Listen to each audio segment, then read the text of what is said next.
YouTube channel. If you're new here, I'm Jess and this is my channel, A Sprinkling of Awareness and Positivity. If you haven't already, please be sure to hit the subscribe button and also the notification button to make sure that you receive notifications when I post my next video. So today's video is part 1 of Positive Pageantry, and today I'm going to be talking about my pageant journey and how I entered the pageant world. So be sure to stick with me and let's dive straight in. Firstly, I'm going to take my crown off. Okay, so my pageant journey started whilst sitting on my sofa, eating a Galaxy bar and sitting on my sofa. That is it. I sat on my sofa, eating the Galaxy bar and entered Miss England. Now, I came across Miss England via social media. I saw a young lady that I think she must have been a part of 2018, and she was wearing this glamorous dress and her caption was something to do with Miss England. So I had a Google, went onto the Miss England website, and here we go. I thought, why not? Sign up, scoffing my face with chocolate, and had to submit name, age, hobbies and interesting facts about me. And I think like my interesting fact for last year was part Finnish. It weren't very interesting, so I didn't have high hopes of getting accepted into whatever this pageant was. And I submitted a picture as well, and that was in December of 2018 I entered, and then I forgot about it, and it just completely forgot about it until the January, and I was at the gym, got a phone call. Actually, I had multiple phone calls, and it was from a lady called Angie, and if she's watching this she will know because she finds it absolutely hilarious. I rang this number back and she says, you know, you entered Miss England, you've been accepted into the Miss London final, you're a finalist. And my first response was, this is a scam, please stop ringing me. But no, she wouldn't let up, and I ended up saying, okay, give me a call back in about 10 minutes, let me drive to my parents and you can talk to them. So got to my parents and she spoke to them, and I remember sitting on the floor and mum and dad were sitting on the sofa, and Angie is explaining to my parents, well, Jess entered for Miss England, and her submission has been accepted into Miss London heat. And my mum's response was, oh, Jess is only 4'11", she is tiny. And Angie straight away said, that really doesn't matter, height doesn't matter with Miss England. And that was the start of it, and I had to begin my research into, was this legit or am I being scammed? Is this something that is going to cost me thousands of pounds, or I'm going to incur, like, what have I got myself into? So I did a lot of research, and I had someone read over my contract that was sent to me, and it was pretty legit. So started to prepare myself and realised that this was going to be a lot of work. So I had to dive into charity work. I had to make sure that I looked presentable, because at first my opinion of pageantry was, okay, long blonde hair and nice makeup, nice teeth, and just overall just about beauty. And my biggest thing was the fact that I'm so little, so I didn't have high hopes for myself at all. I just went into it with my eyes closed, just winging it, and that is what I've done. I practically just winged Miss London. And a part of the Miss London, or actually Miss England as a whole, is about charity work. If I was to do charity work, I needed to support a charity that was close to my heart and one that I can support and also get others to support with me. And that is when I touched base with the UK Sepsis Trust. And at first I knew I weren't even going to make the Miss England semi-finals, let alone the finals, because I was supporting a charity which isn't supported by the pageant themselves, but I continued to do so. I created the Sepsis Dinner and Dance, and that was with the support of my two sponsors for this year, and they also sponsored me last year, is G&M Motors in Gravesend and also Cufflink UK. With the support of these two companies, we created the Sepsis Dinner and Dance, and that was organised in the space of 3 weeks. And that evening is probably, it was just the best evening, and the support that I gained from everyone was just amazing. And we raised over £5,000, to be exact £5,339, and all of that money went straight to the UK Sepsis Trust. Not one penny went on to the event itself. All of the money raised went straight to the charity. I dived into the charity work, started to sort myself out with my hair, and my hairdresser Leah, if she is watching, she will know how much went into my hair and making sure it was perfect for Miss London, and had all my extensions done. And honestly, she's probably watching this going, yeah, you was a pain in my, yeah, I know. Went to London for the Miss London final, and that is where I met one of my best friends, Dominique, and she came second in Miss London, and I don't know whether that's upside down or not, whether you can read that, but I won Miss Charity London, and they actually had to change the rules to allow me to win this title, because I raised money for a charity that isn't supported. That was my first title, and I was beyond excited, and I was off to head to the semi-finals. Again, I had to prepare crazy amount. So much preparation goes into pageant world and pageant land, as some pageant girls call it. I didn't expect to have to put so much of myself into this, because it was my first go. I didn't know what to expect. Without Miss England, I probably wouldn't have found my love for charity work, and I knew I loved helping people before Miss England, but Miss England as a whole has helped me grow as a person. So for that, I am grateful to even be a part of the Miss England company and pageant, whatever you want to call it. So the Miss England semi-final was held in Leicester, and that is where I met a multitude of my now closest friends, and one of them being Tamsin, and these girls were absolutely amazing. I'll be honest with you, I went to the semi-finals not expecting to make the final, and I didn't make the final.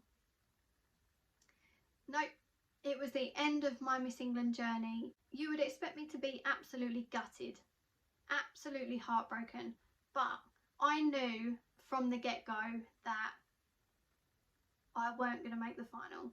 I didn't expect to make the final, and that is what has made my journey just even more special, is because I didn't expect anything out of this.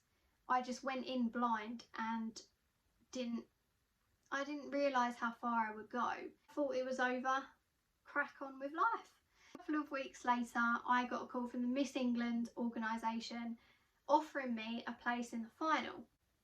I know, I was shocked myself. 4'11", little old Jess going to the final. I was blown away. It turns out that I was the overall fundraiser throughout all of the semi-finals and all of the regionals. So out of God knows how many girls, I was the top fundraiser out of the whole country. And for me, that just made everything, like, that was such a big achievement and mind blown. I needed to catch up, and I needed to catch up very quickly. So I had to film a video of me doing my hair for the Miss Beautiful hair round, submitted that, went on to the Miss England YouTube channel. I had to do a eco round, so I needed to find a dress that was eco-friendly. The girls decided to make their own dresses, and they were amazing. Some of the outfits that these girls created was just amazing. Now, Newcastle was a long drive on my own. Terrible terrible weather. It was raining hard, it was storming, and heads up, there is no lights on the road up to Newcastle. None at all. After Brainy Beauty, we went straight into the next round and we all piled onto the coaches for the eco fashion round, which was at a racetrack, a horse racetrack. I don't really know what you call them, but yeah.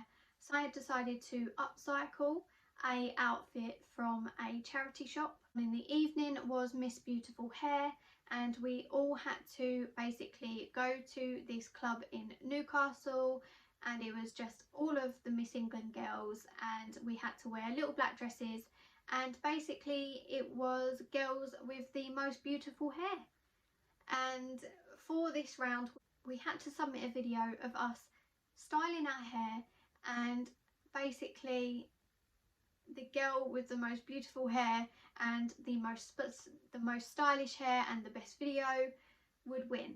Beautiful hair round, which was sponsored by Stage's hair design, and again it just goes to show that even just by them 3 rounds that it's building you as a whole person. So we've got Brainy Beauty, we've got eco, we've got hair, and one of the hardest rounds was Miss Sporty. We went to a gym and we was put through our paces, and when I say we was put through our paces, they warn you prior to the final to get fit. And when they say get fit, they mean get the fittest you have ever been, because they are not messing around with the Miss England final. They are here to make or break you with this round. And those girls literally flying and hitting the ground where our legs were just like jelly, and it was just so hard. So if you are thinking of entering Miss England, make sure you are fit. I mean, I don't mean like fit as in good looking, I mean make sure you're fit and very sporty and can handle yourself in the gym, definitely. But that is just one round, and just by winning one round doesn't mean that you are going to win the overall pageant. So the next thing was obviously to get ready, which was amazing. So the final was the next day, and we had our hair done, we had our makeup done, we had to make sure that we could walk properly. And for someone that has never been a part of a pageant, I was worried about my walk. I was up against girls that have been doing Miss England for 4, 5, 6 or even 7 years, and my walk compared to their walk, you could definitely tell the difference. But this was the good thing about Miss England, is everyone supported each other. If someone thought that their walk wasn't as good, there was training, and we was all told to obviously wear heels in the run up to it, to make sure that we wore our heels in, to make sure that none of us was going to be struggling. Miss England is a tiring event, and it took its toll. Like, I will be honest, like the day of the final, I completely had an absolute breakdown, and I was over exhausted, I was missing home, I was miles and miles away from home and my family, and I was a part of this event, and it was the biggest thing I've ever done in my life. I didn't know what I'd got myself into. I didn't have a clue what I was doing, but I was there, and I made the top 50 out of 22,000 girls, and that meant something. That said something to me personally. Thankfully, I had Dominique, Tamsin, Vimbe and Dominique's mum to help calm me down, and we went outside and they basically said to me, get yourself together, you're going to be great, you're going to be amazing. And that was the thing, like everyone was so supportive. If anyone struggled or if anyone was upset, anyone was basically like unsure of themselves, everyone else was there to help pick them up, which was lovely. And so many people attend the event, so we all went onto stage with our pageant partners and catwalked up and down in our amazing dresses, and the girls just looked absolutely amazing. Everyone just looked stunning in their dresses. Now obviously I didn't win, but to say I came in the top 50 out of the 22,000 that even entered Miss England and made the final was just so worth it. And Miss England, the whole pageant, has helped me grow as a person, and I'm so grateful for it and all of the opportunities that came from it, and obviously to become Miss Gravesham and be a part of Miss England this year as well. I'm Miss Gravesham for 2020 and 2021, so I have a platform to help my community, my town, the charities that are close to my heart. And if you're watching this and you want to take part in Miss England, sign up. 100% do it. You're lacking in self-confidence and need a confidence booster, sign up, because you never know what can happen. I signed up, sitting on my sofa, eating that Galaxy bar, and now it's worth a try. So absolutely, I would recommend it to anyone. Thank you for watching today's video, and be sure to come back next Wednesday for part 2 of Positive Pageantry, and also on Sunday for a new awareness video. So for now, stay safe, and I will see you on Sunday.